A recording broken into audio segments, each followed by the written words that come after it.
Mega DSC అక్రమాలకు నైతిక బాధ్యత వహిస్తూ మంత్రి లోకేష్ రాజీనామా చేయాలని వైఎస్ఆర్సీపీ యువజన విద్యార్థి విభాగం నాయకులు డిమాండ్ చేశారు. డిఎస్సీ అక్రమాలపై సీబీఐ విచారణ జరపాలని కోరుతూ కాకినాడలో భారీ ర్యాలీ నిర్వహించారు. మెయిన్ రోడ్ నుంచి బాలాజీ చెరువు సెంటర్ వైఎస్ఆర్ విగ్రహం వరకు ర్యాలీ కొనసాగింది. ఎన్నికల్లో హామీ ఇచ్చిన ఫీజు రియంబర్స్మెంట్, నిరుద్యోగ భృతి నిధులు విడుదల చేయాలంటూ నినాదాలతో హోరెత్తించారు. మరింత సమాచారం మా ప్రతినిధి రాజు అందిస్తారు. అక్రమాలపై సిబిఐ విచారణ జరిపించాలని వైఎస్ఆర్సీపీ పెద్ద ఎత్తున పోరుబాటు పట్టింది. దీనిలో భాగంగానే కాకినాడలోని వైఎస్ఆర్ కాంగ్రెస్ పార్టీ సంబంధించిన విద్యార్థి యువజన విభాగం నాయకులు భారీ ర్యాలీ నిర్వహించారు. మెయిన్ రోడ్ నుంచి బాలాజీ సెంటర్ ఉన్నటువంటి వైఎస్ఆర్సీపీ విగ్రహం వరకు ర్యాలీ నిర్వహించారు. ముఖ్యంగా ఫీజు రియంబర్స్మెంట్ తో పాటుగా నిరుద్యోగ భృతి ఇవ్వాలని చెప్పి డిమాండ్ చేస్తున్న పరిస్థితి ఉంది.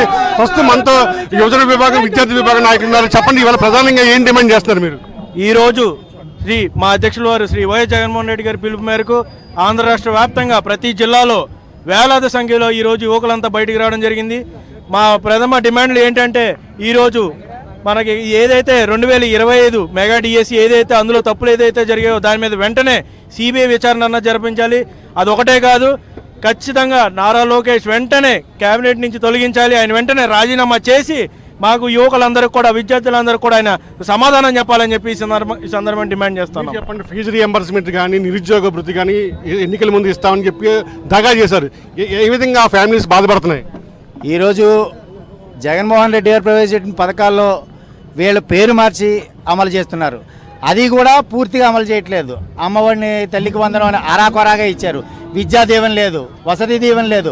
ఇవన్నీ కూడా దీనికి కేటాయించాల్సిన నిధులు ఎవరికి పంపిస్తున్నారన్నది తెలియటం లేదు. ఈరోజు అభివృద్ధి పేరుతో లక్షల లక్షల అప్పులు చేస్తున్నారు. అవి ఎవరికి జేబుల్లోకి వెళ్తున్నాయో తెలియటం లేదు.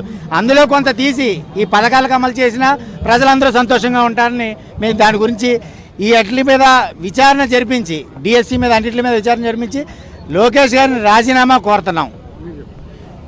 ఈరోజు దేశవ్యాప్తంగా చూస్తే నీట్ ఎగ్జామ్ ఏ విధంగా అయితే దాంట్లో ఫ్రాడ్ జరిగిందో, అందులో ఒక ప్రొఫెసర్ ఎవరైతే ఉన్నారో వారి ద్వారా నీట్ ఎగ్జామ్ పేపర్ లీక్ అనేది జరిగింది. కానీ అంతకంటే దారుణంగా ఆంధ్రప్రదేశ్ రాష్ట్రంలో ఒక అవుట్సోర్సింగ్ ఉద్యోగి ద్వారా ఈరోజు ఆంధ్రప్రదేశ్ రాష్ట్రంలో డిఎస్పీ పేపర్ అనేది లీక్ జరిగింది. అంటే ఎంత ఘోరంగా మన ప్రభుత్వం విఫలమైందనే దానికి ఇదే ఉదాహరణ. నీట్ ఎగ్జామ్ పేపర్ లీక్ అంటే ఈరోజు ఆంధ్ర రాష్ట్రంలో జరిగినటువంటి డిఎస్సి ఎగ్జామ్ పేపర్ లీకు అతి పెద్ద స్కామ్ అని ఈ సభా సందర్భం మేము తెలియజేస్తున్నాం. కాకుండా ఈరోజు అవుట్సోర్సింగ్ ఉద్యోగి ఎవరైతే ఉన్నారో నవీన్ని మెరిట్ లిస్ట్ నుండి తొలగించి డిఎస్సిలో అసలు మోసమే జరగలేదన్నటువంటి చెప్పే ఈ ప్రభుత్వాన్ని వెంటనే కూడా విద్యాశాఖ మంత్రిని కూడా బర్తరఫ్ చేయాలి. అంతేకాకుండా పిఠాపురం నియోజకవర్గం నుండి యువత తరపున మేము కోరుకునేది ఏంటంటే, దీనిపై వెంటనే రాష్ట్ర ఉప ముఖ్యమంత్రి అయినటువంటి పవన్ కళ్యాణ్ గారు వెంటనే స్పందించాలి.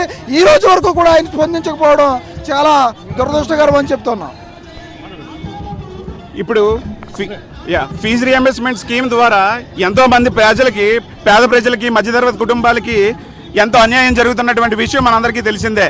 దాదాపు 9,300 కోట్లు మాత్రం ప్రజలకి ఇవ్వాల్సిన ఈ కూటమి ప్రభుత్వం, అలాగే 3,000 రూపాయలు నిరుద్యోగ వృత్తి ఇవ్వాల్సిన ఈ కూటమి ప్రభుత్వం ఈ రోజున చాలా దుస్సాహసానికి పాల్పడుతుందని చెప్పేసి ఈ సభాముఖంగా మీ అందరికీ తెలియజేసుకుంటా ఉన్నాను. అలాగే మన జగనన్న ప్రభుత్వంలో వసతి దీవెన, విద్యా కానుక అనేటువంటివి పేద విద్యార్థులకి ప్రతి ఒక్కరికి కూడా చాలా చేసినటువంటివి ఈ ప్రభుత్వం అసలు కూటమి ప్రభుత్వంలో ఏమీ కూడా జరగట్లేదని మీ అందరికీ కూడా తెలియజేసుకుంటూ ఉన్నారు. యువజన విభాగం నాయకులు డిమాండ్ చేస్తారు. ముఖ్యంగా ఏదైతే గత వైఎస్ఆర్సీపీ ప్రభుత్వ హయాంలో విద్యార్థులకు యువజనులకు అందించినటువంటి పథకాలను కూడా తక్షణమే అమలు చేయాలి, విద్యార్థులను యువతను కూడా దగా చేసిందని చెప్పి వీరంతా కూడా ఆరోపిస్తున్న పరిస్థితి.